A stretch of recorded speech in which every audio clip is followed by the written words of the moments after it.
الله لا إله إلا هو الحي القيوم. ازيكم أيها الشباب الحلوين، أيها الزوافين الأساطير، أهلا بيكم في القسم الثالث من الموسم السادس من حكاية فينيشن أدينكا البطل المظلوم. فلو ما شفتوش الأقسام اللي فاتت هتلاقوها في القناة في قائمة التشغيل أو في الوصف. وبدون مقدمات ما تنسوناش من اللايكات، ويلا بينا نكمل حكايتنا ونصلي على نبينا. وبنكمل بقية الأحداث وبنشوف بطلنا فرحان قوي هو وجوليان، فسلطة وكيل الأب هتكون ضخمة جدا على بطلنا فينيشن، واللي بيشكر أبوه وبيقول أيوه هكتشف الحقيقة الخفية لبرج السحر بكل تأكيد. وهنا بيقول فاراجون أو باراجون، ولكن يا رئيس العائلة خان يبان إنه ده منصب مبالغ فيه لطالب عادي. فبيقول له بطلنا قصدك إيه يا باراجون؟ فبتقول بيرسا ده صحيح، بما إن أنت أنجزت المهمة اللي كلفك بيها مجلس الشيوخ لازم تحصل على مكافأة لما ترجع، صح؟ المكافأة الموعود بيها. فبيقول لها بطلنا إذا كانت المكافأة دي، فبيقول له باراجون دي مراسم التقدم لمرحلة محطم القلاع لعائلة أدينكا، مراسم تخرجك من القلعة القرمزية. وبنشوف بعدها العربة بتاعت بطلنا ماشية عند القلعة، وبتقول سيري اوه باب القلعة مفتوح بالفعل. فبيطلع صوت هيراكا وهي بتقول على الطلاب الممثلين رفع الأعلام،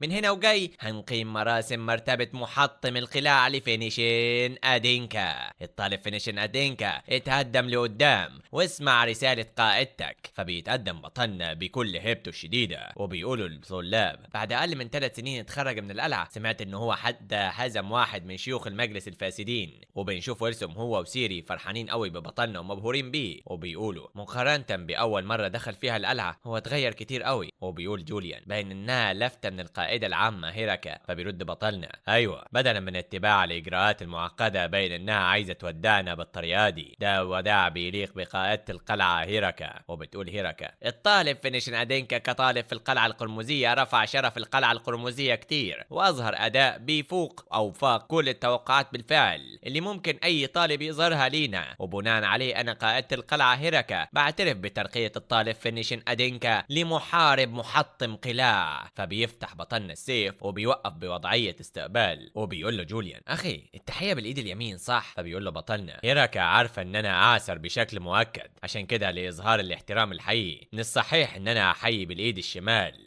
وهنا بتقول هيراكا يا ولد دلوقتي انت محارب محطم قلاع بجدارة وهتقدر انك تتصرف باسم ادينكا. دلوقتي امشي من وشي وما تزعجش اختك الكبيرة دي اكتر. فبيلف بطلنا وبيمشي بدون ما يودع اي حد ولا يتكلم ولا كلمة واحدة. فبيقول ويلسون سيد الشاب هل فبتقول له سيري هل هنروح كده؟ فبيقول لهم بطلنا هل مش قالت لينا ان احنا نمشي من وشها؟ وبيقول لنفسه انتهت كل الاجراءات اللازمة، يلا بينا لبرج السحر. وبعد ما ترقى بطلنا لرتبة محطم قلاع بقى معتبر أكتر بكتير من ما كان معتبرينه الناس. أما عند رافن فبنشوف الدائرة السحرية مشطوب عليها كده وهو بيقول لسه الموضوع وجاني. فبيقول له سيريكون مفيش خيار تاني يا سيدي، كان ده إجراء للهروب من الشيطان الأعظم دانفن، كان مؤلم قوي صح؟ فبيقول له رافن طبعا هو اتحكم بقوته ولكن. فبيقول له سيريكون الجروح اللي بتطلع عن ضربة السيف المختلفة ما بتلتئمش بالعادة، بفضل كده ما تقلقش بشان تعرضك لمضايقات دانفن. وبيدق الباب وبيطلع خان اللي جاي. فبيقول رافن ولد فينيشن. وبيدخل خان وبيقول ازيكم؟ فبيقول له سيريكون انا مدين ليك يا سيدي. فبيقول له رافن كان الاكل كمان لذيذ قوي. فبيقول خان انتم قدمتم دليل كبير جدا في الامور دي اللي احنا فيها دلوقتي، زي الاستقبال ده شيء طبيعي بالنسبه لكم، بل اننا بشعر بالخجل قدام بونسينو. وفي الثانيه دي بينزل شيء زي الشهاب في نص ساحه ادينكا وبيفجر المنطقه كلها. فبيقول رافن ده زلزال. فبيقول سيريكون لا ده. وهنا بيطلع صوت بونسينو هو بيقول خان ابني فين؟ فبيقول سيريكون ليه بتحرق ارضية بيت شخص تاني وانت نازل من السما يا سيدي؟ فبيقول رافن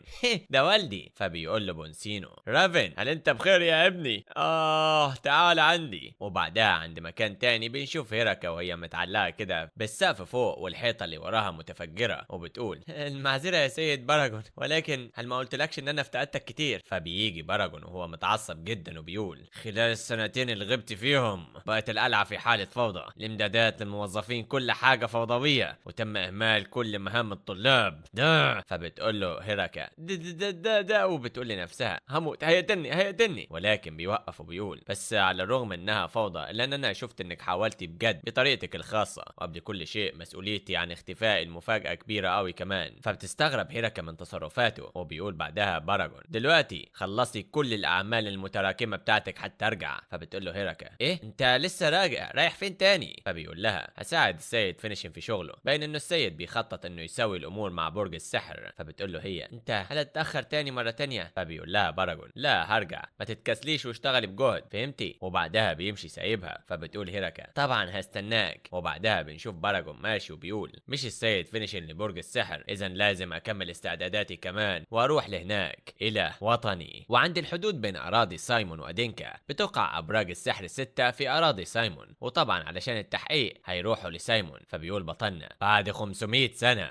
هحط رجلي تاني في موطني مرة تانية. فبيقول له جوليان انت ليه هل بتشعر بالاضطراب؟ فبيقول له بطلنا بالظبط كده لانه ده كان مكان حصلت فيه كتير من الحاجات السيئة ليا برضه. وبيقول بطلنا لنفسه ازاي يبان شكل سايمون دلوقتي. وهنا بيطلع صوت ويلسون من وراه وبيقول سيدي جاء رد من برج السحر. فبيقول بطلنا ممتاز خلينا نتكلم ونشوف. وبعدها بنشوف بونسينو بيقول اللعنة اذا الوغد داك اللي اسمه دانفن بيستخبي في برج السحر ده اللي بتعنيه مش كده يا خان؟ هو لاعب مع ابني الوحيد وكمان اضر بسيريكون صح؟ فبيقول له خان بالظبط ده اللي حصل، باين انه مد دراعه كمان لكل انحاء القارة. فبيقول له بونسينو ماشي قوي انا سمعت اللي يكفيني. فبيسأله خان رايح لفين؟ فبيرد بونسينو لفين يعني؟ هروح علشان احطم برج السحر كله على بعضه. وبنرجع عند بطلنا اللي بيرى الرد وبيقول هل ده حقيقي بجد؟ ويلسون ما تقوليش انك بعت الرسالة الغلط بالغلط. فبيقول له ويلسون مستحيل يا سيدي، انا اوضحت تماما بامر من رئيس عائلة ادينكا هنحقق في برج السحر ده اللي كتبته ليهم. فبيقول بطلنا ولكن الرد اللي جاء من برج السحر هو ده، وبيكون مكتوب في الرد رد برج السحر على طلبكم هو زي ما بيجي دلوقتي، ما بيسمحش برج السحر ده بزيارة فينيشن ادينكا وفريق تحقيق ادينكا. لو حاولتم تدخلوا برج السحر بدون اذن فهيتم تعبئة كل قوة برج السحر للهجوم. فبيقول بطلنا على الرغم ان احنا استعارنا سلطة ابي الا انهم بيردوا علينا بالطريقة دي. فبيقول له جوليا ده بيظهر ارادتهم في المخاطرة حتى بحرب مع ادينكا. فبيقول بطلنا هل عندهم حاجة بتبرر جرأتهم دي؟ ده غريب قوي، هل بيمتلك دانفن اللي فاد مجلس الشيوخ القوة علشان يحاربنا؟ فبيقول له جوليان طبعا برج السحر لوحده مش بيكفي فلا بد انهم عندهم خطة. فبيقول بطلنا بالكلام عن كده الخادم سيليكون قال انه باستثناء العربة اللي خدها هو كل العربات التانية اللي كانت تشيل السجناء اختفت. فبيقول له جوليان ما تقوليش انهم راحوا لبرج السحر يا اخي. فبيقول بطلنا طبعا فدانفن بيكتسب القوة من موت المتعاقدين معاه ولا يمكن تجاهل الاحتمال ده. فبيقول له جوليان اذا كان الموضوع كده فهم ناويين يعملوا ايه بالقوة دي كلها؟ فبيقول بطلنا بما انه الموضوع وصل للحد ده لازم نسرع التحقيق. فبيتفاجئ ويلسون وبيقول ايه قصدك ايه يا سيدي؟ وبتساله سيري هل هنروح بجد؟ انا سمعت من نائب القائد انه ما نجاش اي حد من تجاهل تحذيرات برج السحر سيدي لازم تراجع دلوقتي. وبعدها بنروح عند خان اللي بيقول ده هيحطنا في موقف صعب شويه يا بونسينو. فبيستغرب بونسينو وبيسال خان ليه. فبيكمل خان الدور ده من اختصاص ادينكا. وبنرجع عند فينيشن اللي بيقول احنا دلوقتي نيابه عن والدي، بمعنى تاني تراجعنا هو تراجع والدي. اذا كانوا بيجروا انهم يرغبوا في حرب مع دينكا فلازم نلبي طلبهم كويس جدا، ولا انتوا ايه رايكم انتم الاثنين؟ وبعدها بنروح عند غابه التنين وبنشوف سيلفيا وهي بتقول حفل الارتقاء الخاص بفينيشن كنت عايزه اشوفه بجد، عايزه اروح لهناك، من المؤكد انه كان رائع قوي. وبنشوفها شايله كتب كتير جدا. فبيطلع صوت بيرد عليها سيلفيا هل لسه انت بتتكلمي عن نفس الموضوع؟ انتهى الحفل امبارح. وبيكون ده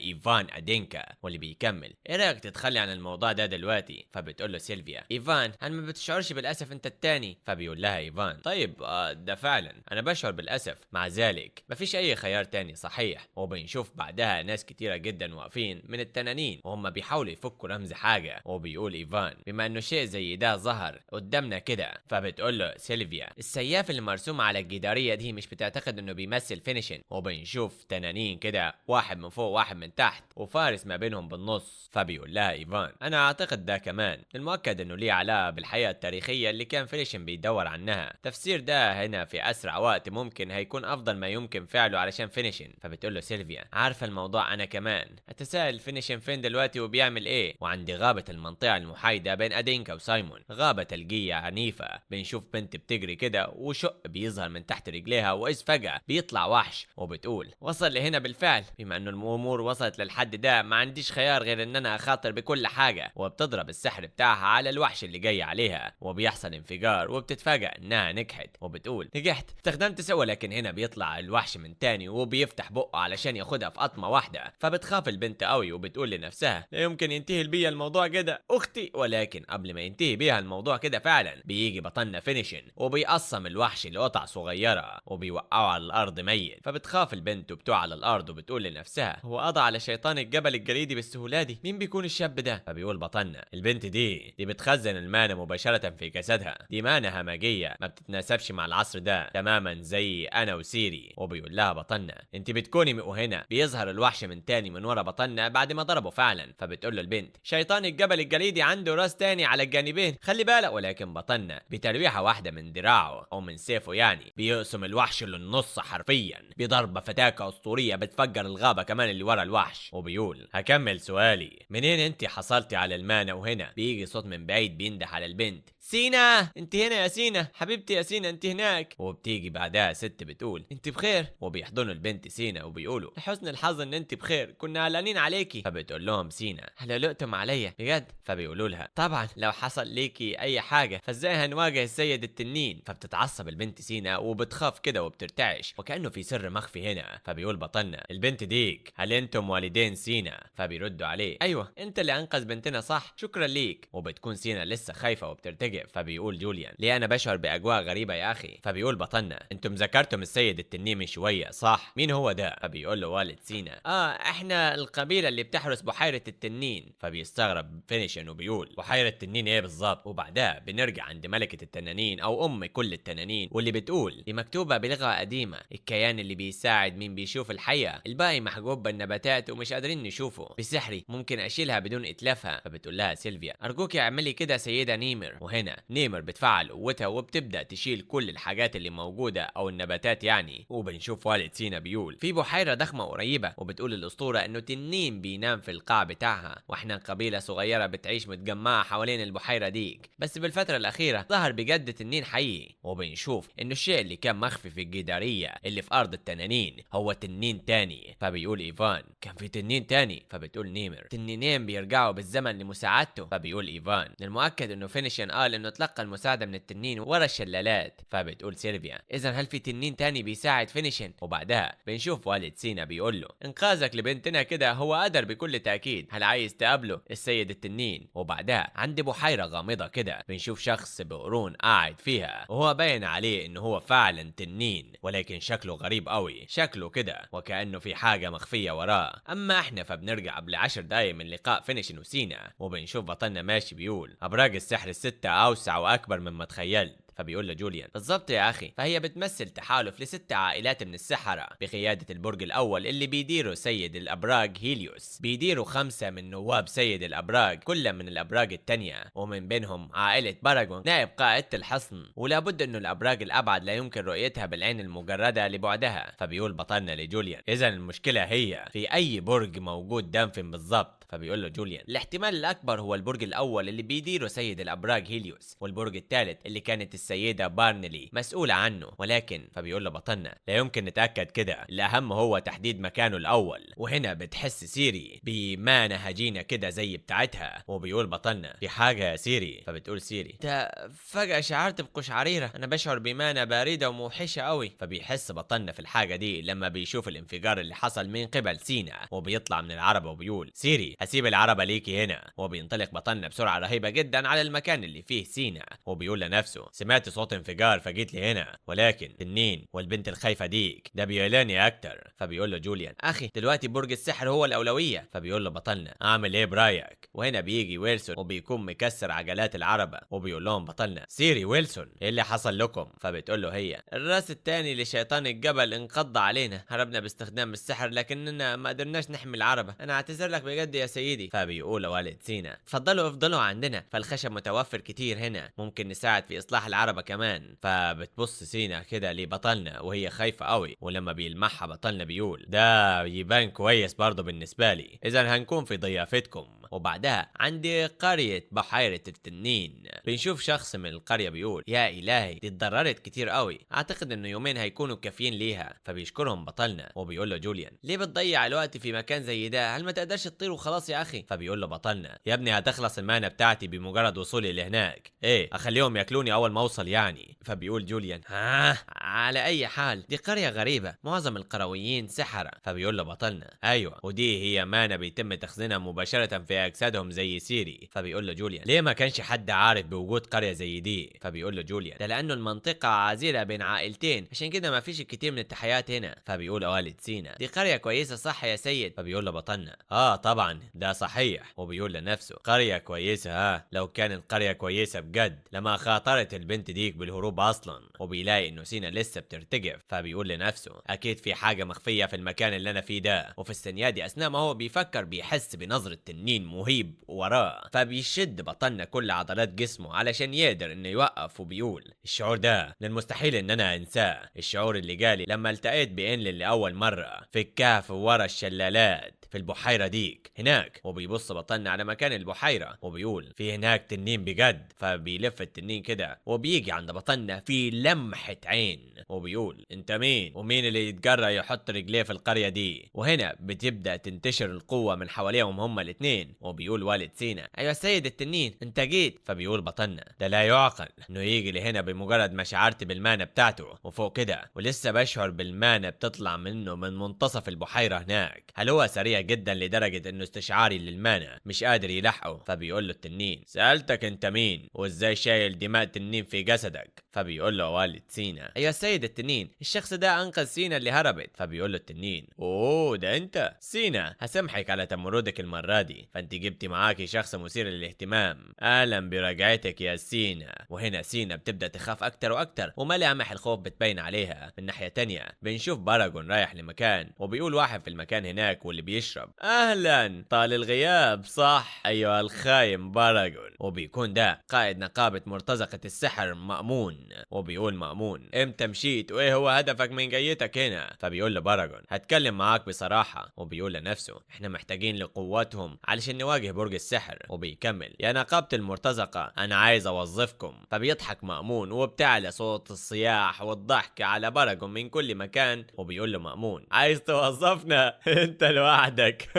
لابد ان نفاعد على الولد ده، ما تقوليش انك نسيت بالفعل قوانيننا، الشرطين اللي اخترناهم علشان نقبل المهام. الاول احنا ما بنسمعش للي ما عندهمش فلوس. فبيقول له باراجون التاني احنا ما بنسمعش للي هم اضعف مننا. وبيجهز باراجون قوته وحتى مأمون اللي بيضحك وبيكمل ايوه يا صحاب استقبلوا ضيفنا بحرارة. وبيهجموا كل اللي موجودين بعدها على باراجون بطريقة غريبة جدا وكأنهم اعداء ومش وكأنهم اصلا مرتزقة. من ناحية تانية بنرجع عند التنين والكلام اللي قاله لسينا ده وركفتها. بيشوفها بطلنا وبيقول لنفسه الجو ده من الاكيد انه في حاجة حصلت. وبيقول بعدها بطلنا فينيشن سينا لو ما كانش في الموضوع وقاحة هل ممكن تقولي لي ايه اللي حصل؟ فبتقول سينا بنفسها الشخص الغريب ده هزم الشيطان الجبلي بضربة واحدة، اذا كان بالقوة دي فهيكون قادر يتجول برا خارج الغابة دي بحرية. حلمنا اختي لينا ربما يقدر الشخص ده يغير القرية بالكامل اذا كان الشخص ده مش مقيد بالقرية طبعا. وبتقول سينا انا واخد داك انا. فبيقول لها التنين انت من عائلة هيلسي صح؟ فبيتفاجئ بطلنا وبيقول انت قلت ايه من شوية؟ وهنا بتجري سيري وهي بتنده على بطلنا وبتقول شعرت بمانة هائلة بتقرب من شوية ايه ده؟ وبتحس بعدها بوجود التنين اللي قدامها فبترتجف سيري وبتقول تنين. فبيقول لها التنين اوه البنت دي كمان. فبيقول له بطلنا ازاي انت عارف هيلسي؟ فبيقول له التنين وازاي ما عرفهاش خاصة وانه عائلة هيلسي اختيرت من عندنا احنا التنانين. فبيقول بطلنا بنفسه في قصة الماضي اللي روتها لي يا امي لابد انه انلين قالت لها قصة زيها بالظبط. وبيكمل بعدها التنين جسد بيخزن المانا بنقاء لدرجة انه بيرفض القوة السماوية تماما. هل بتسمون جسد المانا بكلماتكم؟ منين بتعتقد انه ده جاء اصلا؟ كل ده مستنسخ من اجساد التنانين والموضوع نفسه بينطبق على سكان القرية دي. فبتقول بنت سينا اذا كان الموضوع كده سكان القرية دي هم احفاد عائلة هيلسي على الرغم انه دماغهم خفيفة الا انهم بمثابة اقارب بعيدين عنكم ازاي؟ فبيقول بطلنا هيلسي هل عارف اي حاجة عن احداث اللي حصلت قبل 500 سنة؟ فبتقول سيري اقارب هل لسه موجودين؟ فبيستغرب ويلسون وبنشوف والدة سينا بتقول يا الهي هي دي مصادفة حلوة قوي. وبيكمل الاب: شعرت من اللحظة الأولى اللي شفتكم فيها إن إحنا ما بنملكش رابطة عادية أبدا. فبتكمل الأم: ده كويس يا سينا، صح، هم أشخاص في نفس سنك فمش هتشعري بالوحدة بعد دلوقتي. فبتجري بعدها سينا وهي بتعيط وباين إنها متعصبة من الكلام اللي قالوه والديها. فبيقول والدها: أنا آسف، البنت دي لسه مش ناضجة. فبيبصوا كلهم للي حصل. وبعدها بيقول التنين: لابد إنك عندك كتير من الأسئلة، تعال وهجاوبك. فأنتم دلوقتي بمثابة أبناء للتنانين بعد كل شيء. وبعدها بنروح عند سينا اللي بنشوفها بتعيط وبتقول: لا، أنا كنت آمل إنه يطلعوني من المكان هنا، لكن إنه يكونوا من سلالة هيلسي. في النهاية كلهم زي بعض. افتكرت إن أنا أخيرا لقيت فرصة عشان أهرب من القرية المجنونة دي. فبيجي لها ويلسون وبيقول: المعذرة بس على التدخل. فبتخاف سينا وبتقول: هو مين أنت؟ فبيقول لها: هو السيد فينيشن بعتني لأنه قال من السيء إنك تكوني لوحدك وتلتقي بوحش تاني. فبتقول له سينا: اسمه فينيشن، فهمت.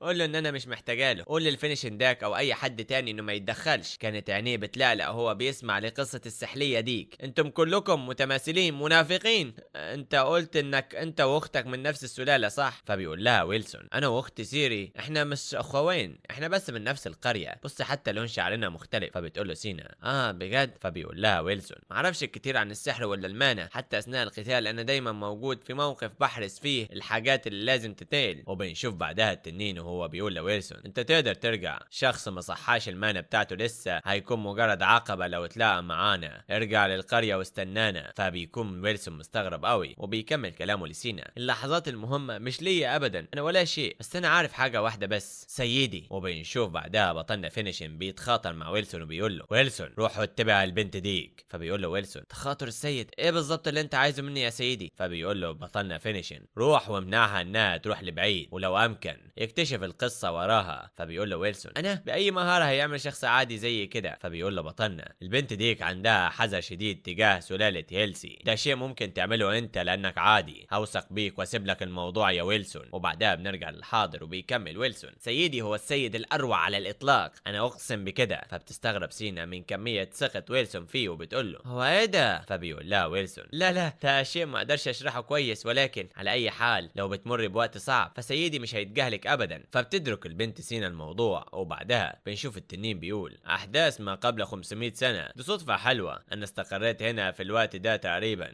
وبنرجع عند سينا اللي بتقول: التنين داك كارلوس ظهر قدامنا فورا قبل اقل من 3 سنين بشوية، ما تثقش بيه حتى لو اتظاهر ان هو طيب. وبعدها بنشوف كارلوس بيقول: طيب منين لازم ابدا؟ فبيقول له بطلنا: سيف الشمس اصلان او الشيطان الاكبر دانفن، اي شيء بيتعلق بيهم هيكون كويس. وبتكمل سينا كلامها لويلسون: الوقت داك قتل اختي الكبيرة. فبنشوف ويلسون مستغرب جدا وبيقول: هو قتل اختك ازاي؟ وليه ممكن يعمل شيء زي ده؟ فبتقول له سينا: قبل 3 سنين ظهر الوقت داك فجأة، في اليوم داك اللي كان بتهب فيه عاصفة ثلجية، شفنا شخص واقع على الارض وبسرعة نقلناه. الراجل داك اللي انقذناه وقتها هو السيد التنين الاسطوري اللي بيحمي القرية. في اللحظة اللي بقت فيها الاسطورة المتناقلة حقيقة، فقدوا الناس عقولهم وبدأوا ببساطة انهم يسمعوا كلامه. وسط ترحيب اهل القرية استعاد الوقت داك قوته شوية شوية، وفي يوم بدأ يطلب قرابين بطريقة غريبة. وبنشوف بعدها بطلنا بيقول: ايه كارلوس انت قلت ايه؟ فبيقول له كارلوس: المكان ده هو المكان اللي اتختم فيه الشيطان الاكبر اللي بتدور عنه. فبيقول له بطلنا: ده مستحيل ده. وبيقول لنفسه: من المفترض انه يكون الشيطان الاكبر دانفن في برج السحر. وبيكمل بعدها كارلوس: على وش الدقة هيكون الاصح اقول انه كان مختوم هنا. فبتستغرب سيري وبتسأل: كان ازاي يعني؟ وبيكمل بطلنا: هل قصدك ان هو مش هنا دلوقتي؟ فبيقول له كارلوس: ربما الابطال اللي بتتكلم عنهم ختموا الشيطان الاكبر هنا، وبمرور الوقت قدر انه يهرب، وبعد كده استقريت انا هنا. فبيقول بطلنا بنفسه: دلوقتي بعد ما فكرت في كده، ما كانش في اي بحيرة كبيرة زي دي قبل 500 سنة، كان من المستحيل ان انا ما اعرفش ده. فبيقول له جوليان: ايه ما كانتش موجودة في وقتك يا اخي؟ شيء زي ده مش هيتشكل طبيعيا في خلال 500 سنة، صح؟ فبيقول بطلنا: اذا امتى بجد؟ انا مش قادر افتكر. وبيدخل هنا بطلنا بفلاش باك او في ذكرى غامضة كده، وبنشوف الشيطان الاعظم دانفن واصلان بيجري عليه سيف الشمس اصلان.